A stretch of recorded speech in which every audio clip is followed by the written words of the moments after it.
કેમ છો વિદ્યાર્થી મિત્રો? આગળના લેક્ચરમાં આપણે આવર્તી વલણ વિશેનો અભ્યાસ કરતા હતા, ત્યાંથી આપણે આગળ વધીએ. જો આજનો ક્વેશ્ચન આપણે સ્ટાર્ટ કરીએ તો ક્વેશ્ચન શું છે? જો ક્વેશ્ચન કંઈક આ રીતે છે કે આવર્ત અને સમૂહમાં તત્વોની રાસાયણિક અને ભૌતિક પ્રતિક્રિયાત્મકતાનો ક્રમ આપી તેને શાનાથી સમજાવાય છે? શું ક્વેશ્ચન છે? તો કે તત્વોને તેના આવર્ત અને સમૂહમાં તેના રાસાયણિક અને ભૌતિક પ્રતિક્રિયાત્મકતાનો ક્રમ આપી તેને શાનાથી સમજાવાય છે? એટલે કે આવર્તની અંદર અને સમૂહની અંદર તત્વોની રાસાયણિક પ્રતિક્રિયાત્મકતા શું હોય તેનો અભ્યાસ આપણે કરવાનો છે. રાસાયણિક પ્રતિક્રિયાત્મકતા એટલે શું? તો કે અન્ય તત્વો સાથે તેની પ્રતિક્રિયાત્મકતા કેવી છે, એટલે કે અન્ય તત્વો સાથે એ કેટલા ઝડપથી પ્રતિક્રિયા કરે છે અથવા તો પ્રક્રિયા આપે છે, તેના આધારે આપણે તેને પ્રતિક્રિયાત્મકતાના ક્રમ તરીકે ઓળખીએ છીએ. તો આપણે સ્ટાર્ટ કરીએ. જો પહેલાં આપણે વાત કરશું આવર્તમાં જે તત્વો હોય એની પ્રતિક્રિયાત્મકતા શું હોય, પછી આપણે વાત કરશું સમૂહમાં તત્વોની પ્રતિક્રિયાત્મકતા શું હશે. તો જો આવર્તમાં રાસાયણિક પ્રતિક્રિયાત્મકતા, હવે આવર્ત એટલે તમને ખ્યાલ હશે કે આવર્ત કોષ્ટકમાં આપણે જે આડી લાઈન દર્શાવીએ છીએ તેને આપણે શું કહીએ છીએ? આવર્ત. અને ઊભી લાઈન છે ને શું કહેવામાં આવે? સમૂહ. જે ખાસ તમને યાદ હોવું જોઈએ. તો જોઈએ, જો એક જ આવર્તમાં રાસાયણિક પ્રતિક્રિયાત્મકતાનું વલણ એ સમૂહ એકની ધાતુઓમાં વધુ, કોષ્ટકની મધ્યમાં તત્વોમાં ઓછું અને સમૂહ 17ના અધાતુ તત્વોમાં વધીને મહત્તમ જોવા મળે છે. શું કીધું તેણે? તત્વોની રાસાયણિક પ્રતિક્રિયાત્મકતા આપણે આવર્ત કોષ્ટક પ્રમાણે જોવા જઈએ તો એક જ આવર્તમાં જે રાસાયણિક પ્રતિક્રિયાત્મકતાનું વલણ છે એ પ્રથમ સમૂહ એટલે કે એસ વિભાગ હોય, બરાબર, તેના ધાતુઓમાં વધુ હોય, કોષ્ટકની મધ્યમાં કેવું હશે? ઓછું, અને 17મા સમૂહ એટલે કે અધાતુ તત્વોમાં વધીને મહત્તમ જોવા મળે છે. આપણે આવર્ત કોષ્ટકની મદદથી સમજવાનો પ્રયત્ન કરીએ. જો આ રીતે આપણને આવર્ત કોષ્ટક આપેલું છે અને શું કીધું છે જુઓ તો, આવર્ત કોષ્ટકના આધારે તમને વધારે ખ્યાલ આવશે.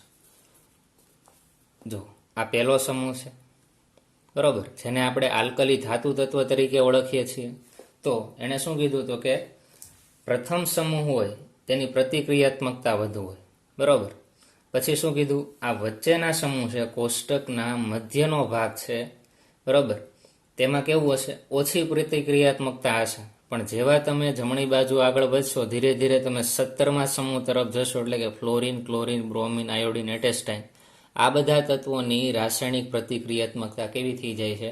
વધી જાય છે. એટલે આ જ પોઈન્ટ એમાં એણે કીધો છે. શું કીધો? જો એક જ આવર્તમાં રાસાયણિક પ્રતિક્રિયાત્મકતામાં જે વલણ છે સમૂહ એકની ધાતુઓમાં વધુ હોય, એટલે કે પહેલી સમૂહ હશે એની પ્રતિક્રિયાત્મકતા વધારે હોય, જ્યારે કોષ્ટકની મધ્યમાં હશે બધાની પ્રતિક્રિયાત્મકતા કેવી હોય? ઓછી છે. અને સમૂહ 17ના તત્વો જે અધાતુ તત્વો કહેવાય તે તત્વો વધીને કેટલી થાય? મહત્તમ જોવા મળે છે. આની પાછળનું કારણ શું? જો પ્રથમ સમૂહના જે તત્વો છે અને બીજા સમૂહના તત્વો એને આપણે આલ્કલી ધાતુ તત્વો કહીએ છીએ. અહીંયા જો ને હાઇડ્રોજનને વચ્ચે દર્શાવેલો છે, બરોબર. આ તો તમને ખ્યાલ છે કે હાઇડ્રોજનનું સ્થાન પ્રથમ સમૂહ અને 17મા સમૂહ એ બંને પ્રકારના ગુણધર્મો ધરાવતા હોવાથી તેને વચ્ચે મૂકવામાં આવે છે. એટલે હાઇડ્રોજનને અહીંયા લખેલો હોય તો પણ કાંઈ વાંધો નથી. એટલે ઘણા આવર્ત કોષ્ટકમાં તમને હાઇડ્રોજન અહીંયા પણ જોવા મળશે. તો આપણે શું જોઈએ? જો આ એસ વિભાગ છે એ બધા ધાતુ તત્વો છે. આ કયો વિભાગ છે? એસ વિભાગ. હવે ધાતુ તત્વો હોય એ ઇલેક્ટ્રોનથી ઝડપથી દાન કરે. એનો અર્થ એવો કે આ ઝડપથી બીજા કોઈ તત્વ સાથે પ્રક્રિયા કરવા મળે, કારણ કે ઇલેક્ટ્રોન દાન કરવાની ક્ષમતા બહુ વધારે ધરાવે છે. એટલે કે આ સાઈડના જે તત્વો છે અથવા તો સમૂહ છે, પહેલો સમૂહ અને બીજો સમૂહ, તેની રાસાયણિક પ્રતિક્રિયાત્મકતા ખૂબ વધારે જોવા મળે. પાછા આપણે વચ્ચેની સાઈડ આવીએ. જો વચ્ચેના તત્વો છે એ ઇઝીલી ઇલેક્ટ્રોન દાન કરતા નથી, એના કારણે એની પ્રતિક્રિયાત્મકતા વધારે જોવા મળતી નથી. જ્યારે તમે જમણી બાજુ આગળ વધો એટલે કે ધાતુ તત્વો ઘટતા જાય, ધીરે ધીરે જમણી બાજુ આગળ વધો, અધાતુ તત્વો વધતા જાય. અધાતુ તત્વોનો ગુણધર્મ છે ઇલેક્ટ્રોન સ્વીકારવાનો. આ તમને યાદ હોવું જોઈએ. એમાં પણ આપણે 17મા સમૂહની વાત કરીએ તો જો ફ્લોરિન, ક્લોરિન, બ્રોમિન, આયોડિન, એટેસ્ટાઇન આ જે બધા તત્વો છે એ ઇલેક્ટ્રોન સ્વીકારવાની વૃત્તિ ધરાવે. જો ફ્લોરિન છે એનો પરમાણુ ક્રમાંક કેટલો થાય? 9. ફ્લોરિનનો આપણે પરમાણુ ક્રમાંક જોઈએ કેટલો લખીએ છીએ? 9. તો એના માટે આપણે બનાવીએ જો ફ્લોરિન માટે પરમાણુ ક્રમાંક કેટલો? 9. તો અષ્ટક પ્રમાણે 2 અને 7 આ રીતે એની ઇલેક્ટ્રોન રચનાની ગોઠવણી હોય. તો તમે જોઈ શકો છો કે આની બાહ્યતમ કક્ષામાં 7 ઇલેક્ટ્રોન છે એટલે એને 1 ઇલેક્ટ્રોનની જરૂર છે. તો ફ્લોરિન છે એ ખૂબ જ ઝડપથી ઇલેક્ટ્રોન મેળવીને F-1માં રૂપાંતર થવા પ્રયત્ન કરે. આમ એટલે કે ઇલેક્ટ્રોન મેળવવાની પ્રબળ વૃત્તિના કારણે આ 17મા સમૂહના જે તત્વો છે તેની પ્રતિક્રિયાત્મકતા કેવી થઈ જાય છે? ખૂબ વધી જાય છે. એટલે તમને ખ્યાલ આવી જવો જોઈએ, જો ડાબી બાજુના તત્વો ધાતુ તત્વો તેની પ્રતિક્રિયાત્મકતા વધારે હોય, વચ્ચેના તત્વો ડી વિભાગના તત્વો તેની પ્રતિક્રિયાત્મકતા ઓછી હોય, પણ પી વિભાગમાં અધાતુ તત્વો તરફ આપણે જઈએ તેમ પાછી પ્રતિક્રિયાત્મકતામાં વધારો જોવા મળે છે. બરાબર. આવર્તની વાત છે. જો અહીંયા શું આવે? હાઇડ્રોજન. અહીંયા ભલે લખ્યું હાઇડ્રોજન, પછી હિલિયમ, એવી રીતે લિથિયમ, બેરેલિયમ આની પ્રતિક્રિયાત્મકતા વધારે હોય. આ સાઈડ જઈએ boron, carbon, nitrogen, oxygen, fluorine આની પ્રતિક્રિયાત્મકતા વધી જાય. એવી રીતે જો 5મો આવર્ત છે, આ ચોથો પોટેશિયમ અને કેલ્શિયમ આની પ્રતિક્રિયાત્મકતા વધારે હોય. આવર્તમાં આગળ વધીએ જો ચોથો આવર્ત છે સ્કેન્ડિયમ, ટિટેનિયમ, વેનેડિયમ એવી રીતે ઝિંક સુધી આ તત્વોની પ્રતિક્રિયાત્મકતા ઘટે. પણ પાછા જેવા પી વિભાગમાં આવો ગેલિયમ, જર્મેનિયમ, આર્સેનિક, સિલિકોન અને બ્રોમિન આ બ્રોમિનની પ્રતિક્રિયાત્મકતા પાછી વધી જાય. બરાબર. એટલે કે આ રીતે સિક્વન્સમાં આગળ વધશે. આપણે એની પછીનો પોઈન્ટ જોઈએ. જો બીજું શું કીધું? સમૂહમાં રાસાયણિક પ્રતિક્રિયાત્મકતા. સમૂહમાં શું જોવા મળે? પ્રતિનિધિ ધાતુ તત્વોમાં સમૂહમાં ઉપરથી નીચે જતા પ્રતિક્રિયાત્મકતા વધે છે. એટલે કે સમૂહમાં તમે ઉપરથી નીચે તરફ જાઓ તેમ પ્રતિક્રિયાત્મકતા કેવી થાય? વધે છે. જો આવર્ત અને સમૂહ બંને યાદ રાખજો. આવર્તમાં શું થાય? શરૂઆતમાં ડાબી બાજુ આ રીતે આગળ વધો છો, પ્રતિક્રિયાત્મકતા વધે. પછી વચ્ચે આવો એટલે પ્રતિક્રિયાત્મકતા ઘટે. પાછા તમે આગળ જાઓ એટલે પ્રતિક્રિયાત્મકતા વધે. આ આવર્તનું વલણ છે. કોની વાત છે? આ આવર્તની વાત. જ્યારે સમૂહની વાત કરીએ, સમૂહમાં ઉપરથી નીચે તરફ તમે આગળ વધો તેમ પ્રતિક્રિયાત્મકતામાં શું થાય છે? વધારો થાય છે. એટલે શું કીધું? વધે છે. જ્યારે અધાતુઓમાં સમૂહમાં ઉપરથી નીચે તરફ જતા રાસાયણિક પ્રતિક્રિયાત્મકતા ઘટતી જાય છે. બરોબર. આ જે પહેલી લાઈન છે ધાતુ તત્વો માટેની વાત છે. એટલે ધાતુ ક્યાં છે? તો કે પહેલા સમૂહ અને બીજા સમૂહમાં. એટલે કે ધાતુ તત્વોમાં સમૂહમાં ઉપરથી નીચે તરફ જાઓ તેમ પ્રતિક્રિયાત્મકતા વધે છે. પણ બીજી લાઈન એણે એવી કીધી કે જ્યારે અધાતુની વાત કરવામાં આવે ત્યારે સમૂહમાં ઉપરથી નીચે તરફ જાઓ તેમ પ્રતિક્રિયાત્મકતા ઘટતી જાય છે. એક્ઝામ્પલ હેલોજન તત્વો. હેલોજન તત્વો કોને કહેવાય? 17મા સમૂહના તત્વોને હેલોજન તત્વ તરીકે ઓળખવામાં આવે. તો આ બધા હેલોજન તત્વો એટલે કે ફ્લોરિનથી તમે જેમ નીચે વધતા જશો તેમ તે તત્વોની પ્રતિક્રિયાત્મકતામાં શું થવાનો છે? ઘટાડો જોવા મળે છે. ફરીવાર, ધાતુ તત્વોમાં સમૂહમાં ઉપરથી નીચે તરફ જાઓ પ્રતિક્રિયાત્મકતા વધે. અધાતુ તત્વોમાં એટલે આ સાઈડના તત્વો સમૂહમાં ઉપરથી નીચે તરફ જાઓ એટલે કે પ્રતિક્રિયાત્મકતા ઘટવાની છે. આવર્તમાં ડાબી બાજુથી જમણી બાજુ તરફ જાઓ શરૂઆતમાં પ્રતિક્રિયાત્મકતા વધારે હોય, વચ્ચેના તત્વોમાં ઓછી હોય, પાછી અધાતુ તત્વ આવે એટલે પ્રતિક્રિયાત્મકતા વધી જાય.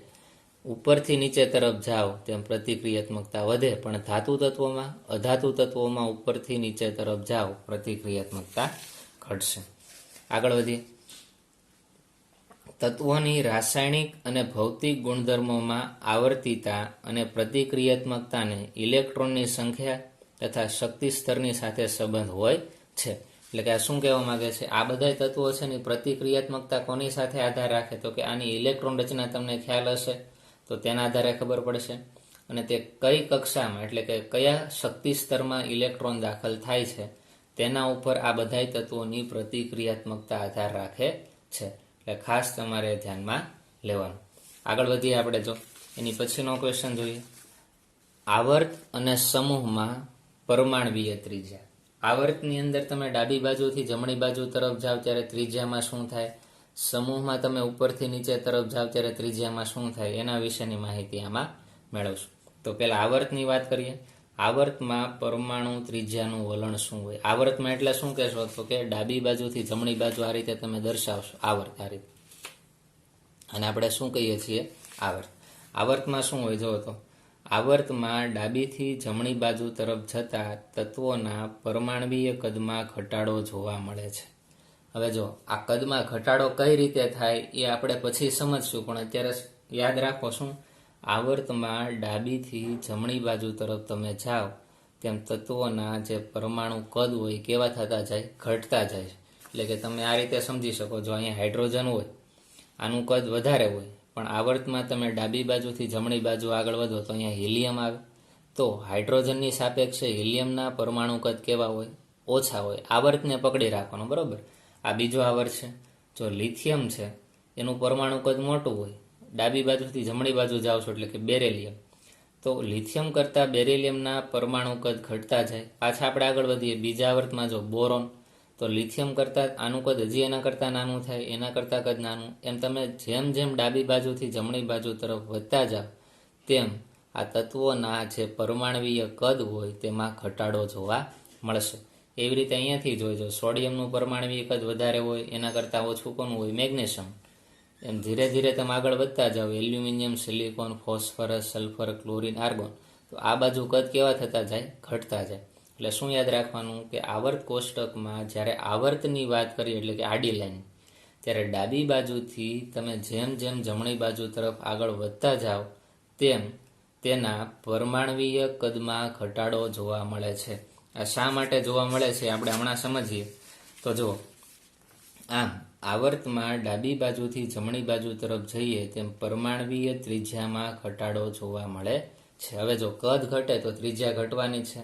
તમને ખ્યાલ છે, જો આ રીતે એક પરમાણુ હોય, બરોબર, આમ આ રીતનો પરમાણુ, અને આ રીતે દર્શાવીએ જો, તો આ પરમાણુનું કદ મોટું હોય તો એની ત્રિજ્યા વધારે હોય આ રીતે, પણ અહીંયા પરમાણુનું કદ ઘટે તો એની ત્રિજ્યા ઘટવાની. આ ડાબી બાજુનું તત્વ છે અને આ ક્યાંનું છે?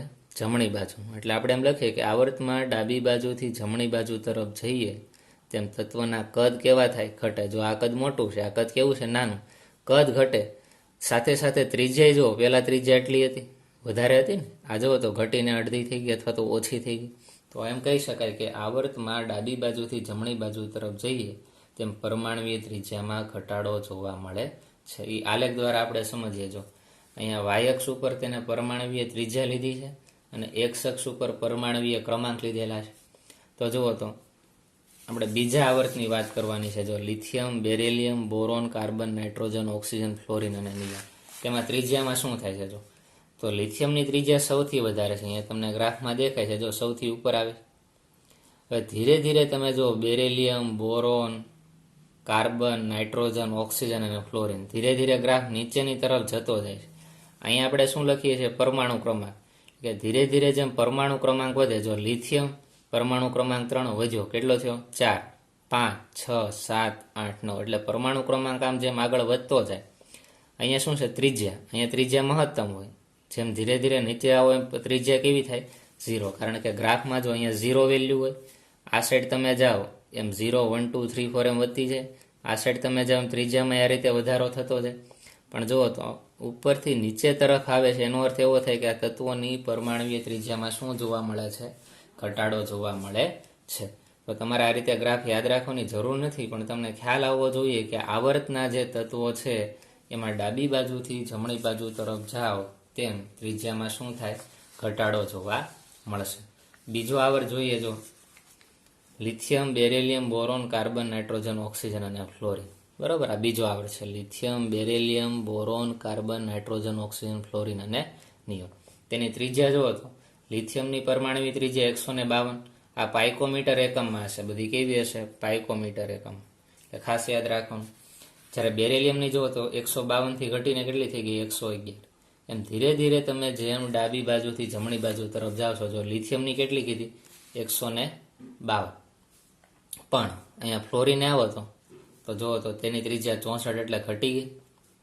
એટલે કે ડાબી બાજુથી તમે જેમ જમણી બાજુ આગળ વધો તેમ તત્વોના પરમાણવીય ત્રિજ્યા ઘટતી જાય છે. એટલે ખાસ ધ્યાન રાખવાનું. એક યાદ રાખવું, જો આના ઉપરથી ખબર પડે કે આવર્તમાં પરમાણુની ત્રિજ્યા એ પરમાણુ ક્રમાંક વધે તેમ ઘટે. પરમાણુ ક્રમાંક વધે ને, જો લિથિયમનો પરમાણુ ક્રમાંક 3 હોય, જ્યારે ફ્લોરિનનો પરમાણુ ક્રમાંક 9 હોય, એટલે કે 3થી વધીને કેટલો થયો પરમાણુ ક્રમાંક 9, તો તમે એમ કહી શકો કે પરમાણુ ક્રમાંક વધ્યો, ત્રિજ્યા કેવી થઈ? ઘટી. એટલે શું કીધું? પરમાણુની ત્રિજ્યા પરમાણુ ક્રમાંક વધે તેમ કેવી થાય? ઘટે છે. એટલે ખાસ ધ્યાન રાખવાનું કે આવર્તમાં જ્યારે વાત કરતા હોઈએ એટલે જેમ ડાબી બાજુથી જમણી બાજુ તરફ જાઓ તેમ તત્વોના પરમાણુ ક્રમાંક વધે, સાથે સાથે તત્વોની પરમાણુની ત્રિજ્યા ઘટતી જાય છે. બંનેનો વ્યસ્ત સંબંધ હોય આવર્ત માટે. આ આવર્તની વાત છે, સમૂહમાં આ રીતે થતું નથી. હવે આપણે આગળ વધીએ. આવર્તમાં વલણની સમજૂતી. આમાં શું થાય? જો આવર્તમાં ડાબી બાજુથી જમણી બાજુ તરફ જાઓ તેના કદમાં ઘટાડો થવા પાછળનું કારણ શું? તો કે આની સમજૂતી કેન્દ્રીય વીજભાર અને શક્તિ સ્તર વડે અપાય છે. એક જ આવર્તમાં રહેલા તત્વોમાં બાહ્યતમ ઇલેક્ટ્રોન એક જ સંયોજકતા કોષમાં હોય છે. આ તો તમને ખ્યાલ છે. જો આવર્તનો કોઈ પણ તત્વ તમે લઈ લો તેની બાહ્યતમ કક્ષા ફિક્સ જ રહે, કારણ કે આવર્તનો જે ક્રમ હોય તે જ તેની બાહ્યતમ કક્ષા હોય. એ આપણે હમણાં સમજીએ. એક જ સંયોજકતા કોષમાં હોય છે. પરંતુ પરમાણુય ક્રમાંક વધવાની સાથે આવર્તમાં તત્વોનો અસરકારક કેન્દ્રીય વીજભાર વધતો જાય છે. પરિણામે બાહ્યતમ ઇલેક્ટ્રોનનું આકર્ષણ કેન્દ્ર તરફ વધતું જાય છે. તેથી આવર્તમાં પરમાણુય ત્રિજ્યા ઘટતી જાય છે. જો આને આપણે સમજવાનો પ્રયત્ન કરીએ શું કહેવા માંગે છે. આવર્તની આપણે વાત કરવાની છે. તો જો બીજો આવર્ત લઈએ આપણે. કયો આવર્ત લઈએ? બીજો આવર્ત. n = 2. બીજા આવર્તમાં ક્યાં ક્યાં તત્વો છે? તો આપણને ખ્યાલ છે. જો લિથિયમ, પછી કોણ આવે? બેરેલિયમ. વચ્ચે ગેપ પડશે, ડી વિભાગ આવશે, એમાં તો ક્યાંય તત્વો છે નહીં. પછી અહીંયા પી વિભાગ સ્ટાર્ટ થાય. Boron, carbon, nitrogen, oxygen, fluorine અને નિયો.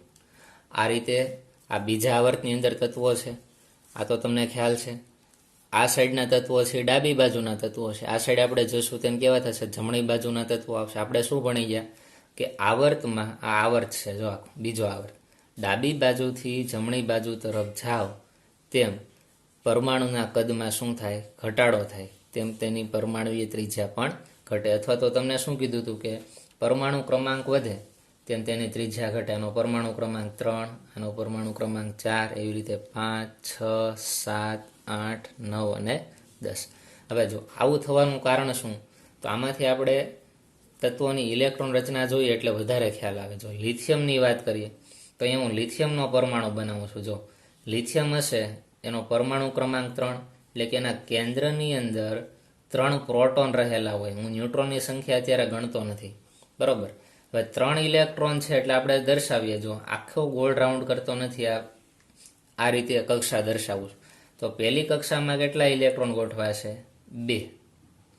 બીજી કક્ષામાં કેટલા ઇલેક્ટ્રોન ગોઠવાશે? 1. આ રીતે આ લિથિયમનો પરમાણુ હોય, બરોબર. હવે જુઓ તો n = 2, એટલે કે આ પહેલી કક્ષા હશે n = 1 છે, n = 2. જો બીજી કક્ષા એટલે કે બાહ્યતમ કક્ષા આ જ થવાની છે કે બધા તત્વોની ઇલેક્ટ્રોન રચના જોશું તો બીજી કક્ષામાં જ ઇલેક્ટ્રોન આવશે. હવે આ જ રીતે હું વાત કરું બેરેલિયમની, તો બેરેલિયમના કેન્દ્રની વાત કરીએ તો પરમાણુ ક્રમાંક 4 છે, એટલે કે અહીંયા સેન્ટરમાં કેન્દ્રમાં 4 પ્રોટોન હશે. આ હું પહેલી કક્ષા દર્શાવું છું. જો n = 1, અને આ બીજી કક્ષા દર્શાવું છું, કારણ કે n = 2 એટલે છેલ્લો ઇલેક્ટ્રોન તો બીજી કક્ષામાં જવાનો છે. 4 ઇલેક્ટ્રોન છે તેની ગોઠવણી કરીએ તો પહેલી કક્ષામાં 2 ઇલેક્ટ્રોન આવશે અને બીજી કક્ષામાં કેટલા આવશે? 2 ઇલેક્ટ્રોન. તો કેટલી ગોઠવણી થઈ ગઈ? 4 ઇલેક્ટ્રોનની થઈ ગઈ. અહીં તે જો આ પહેલી કક્ષા છે, આ કઈ? બીજી કક્ષા. આ તો ફિક્સ જ રહેવાનું છે. જો બીજી કક્ષામાં છેલ્લો ઇલેક્ટ્રોન આવે, કારણ કે આવર્તનો ક્રમ કેટલો છે? બીજો. હવે હું વાત કરું બોરોનની, તો જો બોરોન માટે પરમાણુ બનાવવું તો 5 પ્રોટોન હશે, તો સેન્ટરમાં આપણે લખીએ અહીંયા શું હોય? 5 પ્રોટોન. પછી પહેલી કક્ષા અને આ બીજી કક્ષા. ટોટલ ઇલેક્ટ્રોન કેટલા હશે? 5. તો પહેલી કક્ષામાં કેટલા સમય? 2. બીજી કક્ષામાં કેટલા આવશે? તો કે 3. થઈ ગયા ને 5. હવે એવી રીતે તમે આગળ વધતા જાઓ. કાર્બનની વાત કરીએ તો કાર્બન પાસે કેટલા ઇલેક્ટ્રોન છે? આ કોની વાત છે? જો આ બેરિલિયમનો પરમાણુ છે, આ છે લિથિયમ છે, આ કોણ છે? બોરોન. હવે આપણે વાત કરીએ કાર્બનની. કાર્બન પાસે પ્રોટોન કેટલા કેન્દ્રમાં? 6 હોય ને, પરમાણુ ક્રમાંક 6. પછી આ પહેલી કક્ષા એમાં કેટલા ઇલેક્ટ્રોન સમાય તો કે 2, અને બીજી કક્ષામાં કેટલા ઇલેક્ટ્રોન સમાય 6 ઇલેક્ટ્રોન હોય. 2ની ગોઠવણી કરી નાખ્યા, કેટલા ઇલેક્ટ્રોનની ગોઠવણી બાકી રહી 4 ઇલેક્ટ્રોનની. તો આ 4 ગોઠવાઈ જાય તો આ શું થઈ ગયો કાર્બન. એટલે તમે જો આ ડાબી બાજુથી તમે જમણી બાજુ જાઓ છો, ધીરે ધીરે તમે આગળ વધતા જાઓ, તમે નિયોન સુધી લ્યો તો નિયોનનો હું અહીંયા પરમાણુ બનાવું તો નિયોન પાસે 10 ઇલેક્ટ્રોન હોય અને 10 પ્રોટોન હોય. તો અહીંયા કેન્દ્રમાં 10 શું હશે પ્રોટોન, પહેલી કક્ષા અને બીજી કક્ષા. અહીંયા જો તો પહેલી કક્ષામાં કેટલા ઇલેક્ટ્રોન આવશે 2, કેમ કે આમાં જો 2 અને 8 આ પ્રકારની ઇલેક્ટ્રોન રચના હોય ને. અને બીજી કક્ષામાં કેટલા ઇલેક્ટ્રોન આવશે 8. આ રીતે 8 ઇલેક્ટ્રોન ગોઠવાયેલા છે. હવે આપણે સમજીએ જો કોના કદ વધારે હોય અને કોના કદ ઓછા હોય. તો હવે તમે જુઓ લિથિયમની વાત કરો તો અહીંયા પ્રોટોનની સંખ્યા કેટલી હોય લિથિયમ પાસે 3 પ્રોટોન હશે. જ્યારે બેરિલિયમની વાત કરો પરમાણુ ક્રમાંક 4 એટલે આની પાસે કેટલા પ્રોટોન હોય 4 પ્રોટોન. એમ ધીરે ધીરે તમે આગળ વધતા જાઓ, આની પાસે કેન્દ્રમાં કેટલા પ્રોટોન હોય 10 પ્રોટોન હોય. હવે તમે જુઓ છો કક્ષા તો એકની એક જ રહેશે. જો અહીંયા બીજી કક્ષામાં ઇલેક્ટ્રોન આવે છે, અહીંયા બીજી કક્ષામાં જ આવે છે, અહીંયા બીજી કક્ષામાં જ આવે છે, અહીંયા બીજી કક્ષામાં. નિયોન સુધી તમે જુઓ બીજી કક્ષાની અંદર જ ઇલેક્ટ્રોન દાખલ થાય છે. તો હવે કદમાં શું થવો જોઈએ, જો જેમ તમે ડાબી બાજુથી જમણી બાજુ તરફ જાઓ છો, આપણે શું કીધું આવર્તમાં, તેમ કદ કેવા થાય છે ઘટે છે એમ કીધું ને. કદ શા માટે ઘટે તો આપણે જોઈએ અસરકારક કેન્દ્રીય વીજભારને ધ્યાનમાં લેવો પડશે. તો જો અહીંયા ધન વીજભાર કેટલો 3, અહીંયા બાહ્ય 12ની કક્ષામાં ઇલેક્ટ્રોન કેટલા છે 1 છે. તો જુઓ તો આ ઇલેક્ટ્રોન છે એ કેન્દ્ર તરફ એનું આકર્ષણ હશે આ રીતે, કારણ કે અહીંયા સેન્ટરમાં પ્રોટોન હોય એટલે કે ધન વીજભાર હોય, ઇલેક્ટ્રોન પાસે કેવો હોય ઋણ વીજભાર હોય. હવે આપણે આગળ વધતા જઈએ. હવે જુઓ તો લિથિયમથી બેરિલિયમ તરફ આવો ત્યારે ઇલેક્ટ્રોન રચનામાં શું ચેન્જ થાય છે કે લિથિયમમાં અહીંયા 1 ઇલેક્ટ્રોન હતો, અહીંયા 2 ઇલેક્ટ્રોન થયા. બરોબર. જો અહીંયા કદ ક્યાંય વધ્યા નથી કે કદ મોટા નથી થતા, કક્ષા તો એકની એક જ રહેશે. તો અહીંયા 2 ઇલેક્ટ્રોન છે, અહીંયા પ્રોટોનની સંખ્યા 4 એટલે વધારે આ ઇલેક્ટ્રોનને પોતાની તરફ ખેંચશે. એવી રીતે તમે બોરોન તરફ આવો તો આની પાસે પ્રોટોન કેટલા હોય 5 પોઝિટિવ ચાર્જ એટલે 5 પ્રોટોન હોય. હવે જુઓ તો ઇલેક્ટ્રોન તો બીજી કક્ષામાં છે, ઇલેક્ટ્રોન તો ક્યાંય દૂર ગયા જ નથી.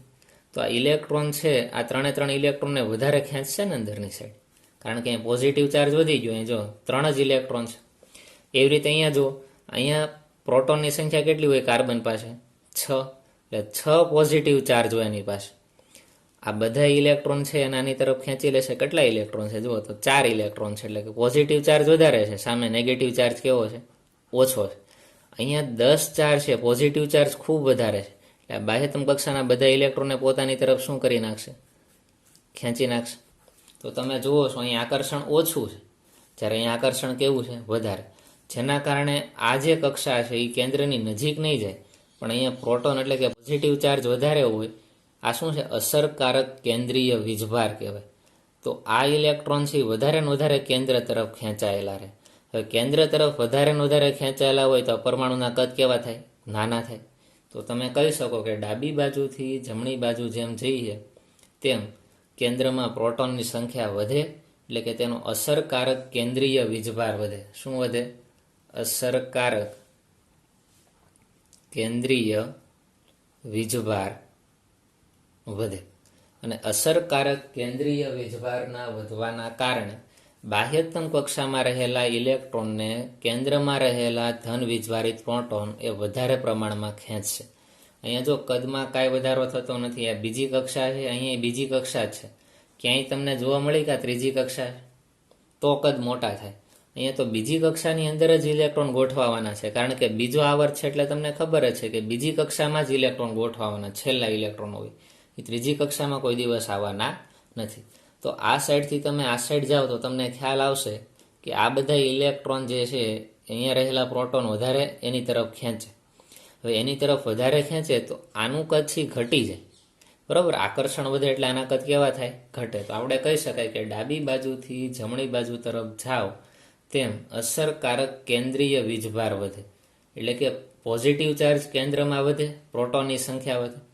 પ્રોટોનની સંખ્યા વધવાના કારણે બાહ્યતમ કક્ષામાં રહેલા ઇલેક્ટ્રોન એ કેન્દ્રમાં રહેલા પ્રોટોન એ શું કરે? ઝડપથી પોતાની તરફ ખેંચે, જેના કારણે આપણે શું કહીએ છીએ કે તેના કદમાં શું થાય? ઘટાડો થાય. એટલે ખાસ ધ્યાન રાખવાનું કે આવર્તમાં ડાબી બાજુથી તમે જમણી બાજુ તરફ જાઓ છો તેમ તેના અસરકારક કેન્દ્રીય વીજભાર વધે, માટે તેના કદમાં શું થાય? ઘટાડો થાય છે. એટલે આ રીતે તમારે લખવું તો વ્યસ્ત પ્રમાણ પણ લખી શકાય કે અસરકારક કેન્દ્રીય વીજભાર, એને આપણે ઇંગ્લિશમાં બોલીએ ઝેડ ઇફેક્ટ. શું બોલાય? અસરકારક કેન્દ્રીય વીજભાર એ પરમાણુના કદના વ્યસ્ત પ્રમાણમાં હોય. અને આ સૂત્ર કોના માટે લાગુ પડે? તો કે આવર્ત, એક જ આવર્ત માટે તમારે આ સૂત્ર લાગુ પાડવાનું. તમને એમ થાય કે એક સૂત્ર આપણે પહેલા આવર્ત માટે લાગુ પાડીએ પછી ત્રીજા આવર્ત માટે લાગુ પાડીએ અને આપણે સૂત્ર મેળવીએ, તો એ રીતે કરવાનું નથી. એટલે ખાસ તમારે એ ધ્યાન રાખવાનું. તો આ વાત કમ્પ્લીટ થઈ. જો ઝેડ ઇફેક્ટ એટલે શું? તો કે અસરકારક કેન્દ્રીય વીજભાર. જો અસરકારક કેન્દ્રીય વીજભાર વધે એક જ આવર્તમાં તો વ્યસ્ત પ્રમાણ કહેવાય. તો કદ કેવા થાય? ઘટવાના છે. એટલે એ તમારે ખાસ ધ્યાન રાખવું.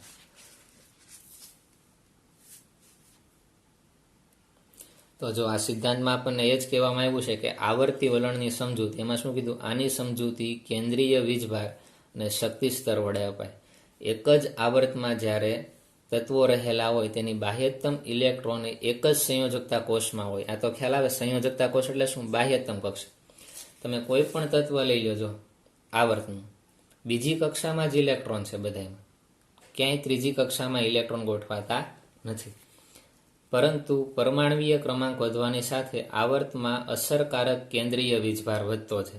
હવે અસરકારક કેન્દ્રીય વીજભાર વધે એનો અર્થ શું? પ્રોટોનની સંખ્યા વધે. તો આપણી પાસે સૂત્ર છે, જો અસરકારક કેન્દ્રીય વીજભાર એ કદના વ્યસ્ત પ્રમાણમાં હોય જ્યારે એક જ આવર્ત લઈએ ત્યારે, તો શું કહેવાય? પરિણામે બાહ્યતમ ઇલેક્ટ્રોનનું આકર્ષણ કેન્દ્ર તરફ વધતું છે. આ બહારના ઇલેક્ટ્રોન હોય એનું કેન્દ્ર તરફ આકર્ષણ કેવું થાય? એમ વધે. જેના કારણે શું થાય? તેના આવર્તમાં પરમાણવીય ત્રિજ્યા ઘટતી જાય છે. એટલે કે આવર્તમાં ડાબી બાજુથી જમણી બાજુ તરફ જશો તેમ પરમાણવીય ત્રિજ્યા ઘટશે. સમૂહની વાત કરીએ. સમૂહમાં પરમાણવીય ત્રિજ્યાનું વલણ આવર્ત કોષ્ટકમાં એક જ સમૂહમાં અથવા તો ઊભા સ્તંભમાં, આજે આપણે સમૂહ કહીએ છીએ અને આપણે આના દ્વારા દર્શાવીને ઊભા, આને શું કહેવાય? સમૂહ. એટલે કે આને સમૂહ બોલો અથવા તો સ્તંભ બોલો. તેમાં એને શું કીધું? જો તેમાં એ શું કહે છે? આવર્ત કોષ્ટકમાં એક જ સમૂહ અથવા તો ઊભા સ્તંભમાં પરમાણવીય ક્રમાંક વધવાની સાથે પરમાણવીય ત્રિજ્યામાં વધારો થાય છે. જો અહીંયા ઊંધું બોલે છે. આવર્તમાં શું હતું? આવર્તમાં એક જ આવર્તમાં ડાબી બાજુથી જમણી બાજુ તરફ જાઓ તેમ તેના પરમાણવીય ક્રમાંક વધે તેમ પરમાણવીય ત્રિજ્યા ઘટે. જ્યારે સમૂહમાં પરમાણવીય ક્રમાંક વધવાની સાથે પરમાણવીય ત્રિજ્યા ઘટે. એણે એક એક્ઝામ્પલ પણ આપ્યું છે. જો સમૂહ નંબર 1 લીધો છે, lithium, sodium, potassium, rubidium, caesium છે ને સમૂહ નંબર 1. તેની ત્રિજ્યા આપેલી છે. જો લિથિયમની કેટલી છે? 152, સોડિયમની 186. તમે નીચે તરફ આવજો, સીઝિયમની વધીને 262. તો આ સમૂહમાં ઉપરથી નીચે તરફ આપણે આવીએ છીએ તેમ જો 152થી વધીને 262 થઈ, એનો અર્થ એવો થયો કે તેની ત્રિજ્યામાં શું થાય છે? વધારો જોવા મળે છે. એવી રીતે ફ્લોરિન, ક્લોરિન, બ્રોમિન માટે જો આ 17મો સમૂહ, ફ્લોરિનની પરમાણવીય ત્રિજ્યા 64 છે જ્યારે એટેસ્ટાઇનની કેટલી છે? 140. તો તમારે શું યાદ રાખવાનું? ઉપરથી નીચે તરફ જાઓ તેમ તેની પરમાણવીય ત્રિજ્યામાં શું થાય?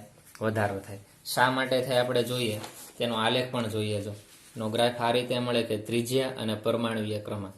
આ છે પહેલો સમૂહ છે. જો લિથિયમ, સોડિયમ, પોટેશિયમ, રૂબિડિયમ અને સીઝિયમ. ધીરે ધીરે ગ્રાફ ઉપર તરફ જાય છે એટલે ત્રિજ્યામાં શું થાય છે? વધારો.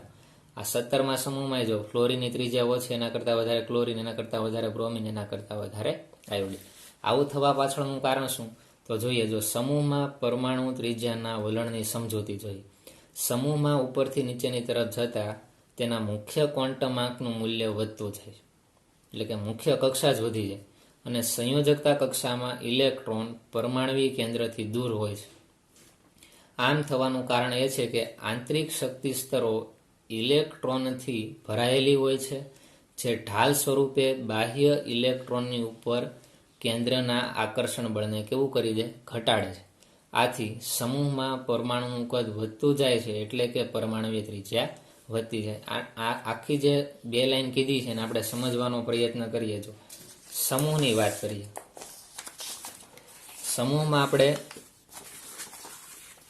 એક તત્વ લેશું લિથિયમ અને નીચેનું લઈએ સોડિયમ. શું કીધું? ઉપરથી નીચે તરફ જાઓ તેમ કદ કેવા થાય? વધતા જાય. લિથિયમ, સોડિયમ અને પોટેશિયમ આ 3 તત્વોની મદદથી આપણે સમજવાનો પ્રયત્ન કરીએ. બરોબર. પહેલો સમૂહ લિથિયમ, પછી કોણ આવે? સોડિયમ, પછી પોટેશિયમ. તો પહેલી વાત કરીએ આપણે લિથિયમની. તો લિથિયમનો પરમાણુ ક્રમાંક કેટલો? 3. તો ઇલેક્ટ્રોન રચના શું થાય? 2 અને 1. તો અહીંયા સેન્ટરમાં 3 પ્રોટોન આવે. પહેલી કક્ષામાં કેટલા ઇલેક્ટ્રોન આવશે? 2. બીજી કક્ષામાં કેટલા ઇલેક્ટ્રોન આવશે? તો કે 1. આ લિથિયમની વાત થઈ. બીજો આપણે બનાવીએ સોડિયમ. જો સોડિયમનો પરમાણુ ક્રમાંક કેટલો? 11. તો એની ઇલેક્ટ્રોન રચના 2, 8, 1. તો અહીંયા સેન્ટરમાં શું આવે? 11 પ્રોટોન. પહેલી કક્ષામાં કેટલા ઇલેક્ટ્રોન આવશે ભાઈ? 2. બીજી કક્ષામાં કેટલા આવશે? તો કે 8. બરોબર. અને ત્રીજી કક્ષામાં કેટલા આવશે? 1 ઇલેક્ટ્રોન. આગળ વધીએ, પોટેશિયમની વાત કરીએ. પોટેશિયમનો પરમાણુ ક્રમાંક કેટલો? 19. સેન્ટરમાં કેટલા પ્રોટોન આવશે? તો કે 19. પહેલી કક્ષામાં કેટલા ઇલેક્ટ્રોન? 2. 19 એટલે આ રીતે થાય ને, 2, 8 અને 8, 1. આ રીતે અષ્ટકમાં જો 19 ઇલેક્ટ્રોન, 2 ને 8 10, 10 ને 8 18 ને 1 19. તો પહેલી કક્ષામાં કેટલા ઇલેક્ટ્રોન આવે? 2. બીજી કક્ષામાં કેટલા ઇલેક્ટ્રોન આવે? અહીંયા 1 થી 8 તમારે દર્શાવવાના, 3, 4, 5, 6, 7, 8. ત્રીજી કક્ષામાં કેટલા ઇલેક્ટ્રોન આવે? 8. 1, 2, 3, 4, 5, 6, 7, 8. ચોથી કક્ષામાં કેટલા ઇલેક્ટ્રોન આવે? 1. તો જુઓ, તો તમે આ પરમાણુની રચના ઉપરથી જ કહી શકો. જો સમૂહમાં તમે ઉપરથી નીચે તરફ જાવશો, લિથિયમ, સોડિયમ, પોટેશિયમ, એ રીતે નીચે નીચે, તો તમને જોઈને જ ખ્યાલ આવી જાય. જો આનું ત્રિજ્યા એટલી છે, આની ત્રિજ્યા એટલી, આની ત્રિજ્યા એટલી, તો કોની ત્રિજ્યા વધારે છે? સૌથી વધારે ત્રિજ્યા પોટેશિયમની હોય. ત્રિજ્યા વધારે એટલે કદ પણ કેવા હોય? વધારે. તો કહી શકો કે સમૂહમાં ઉપરથી નીચે તરફ જાઓ તેમ ઉપરના તત્વોના પરમાણુ કદ નાના હોય, એના કરતાં નીચેના વધે, એના કરતાં નીચે પણ વધતા જાય. બીજું આમાં શું થાય? જો આ અંદરની જે કક્ષક છે એ આ બહારની કક્ષક છે, એની વચ્ચે આ જે ઇલેક્ટ્રોન છે એની વચ્ચે શું થાય? અપાકર્ષણ થાય. કારણ કે અહીંયા ઋણ વીજભાર હોય, અહીંયા ઇલેક્ટ્રોન એટલે અહીંયા ઋણ વીજભાર હોય. એટલે કે અહીંયા જે ઇલેક્ટ્રોન છે એ બાહ્યતમ કક્ષાના ઇલેક્ટ્રોનની પ્રત્યે અપાકર્ષણ અનુભવ, એટલે આ ઇલેક્ટ્રોનને થોડોક દૂર કરવા પ્રયત્ન કરે. સેમ અહીંયા એવું થાય. જો અહીંયા ઋણ વીજભાર હોય, અહીંયા ઇલેક્ટ્રોન છે એટલે ઋણ વીજભાર હોય, એટલે અહીંયા શું થતું હોય? અહીંયા ઇલેક્ટ્રોન ને અહીંયા ઇલેક્ટ્રોન વચ્ચે અપાકર્ષણ થાય, જેના કારણે દૂર જાય. આ અપાકર્ષણના કારણે આ ઇલેક્ટ્રોનથી થોડોક દૂર તરફ દેખાય, જેના કારણે એની ત્રિજ્યા થોડીક વધારે મોટી હોય. તો આપણે કહી શકાય કે સમૂહમાં ઉપરથી નીચે તરફ જાઓ તેમ શું થાય છે? જુઓ, તો પરમાણુના કદ મોટા થાય. પરમાણુના કદ વધે તો સામે તેની ત્રિજ્યામાં શું થવાનું છે? વધારો જોવા મળશે.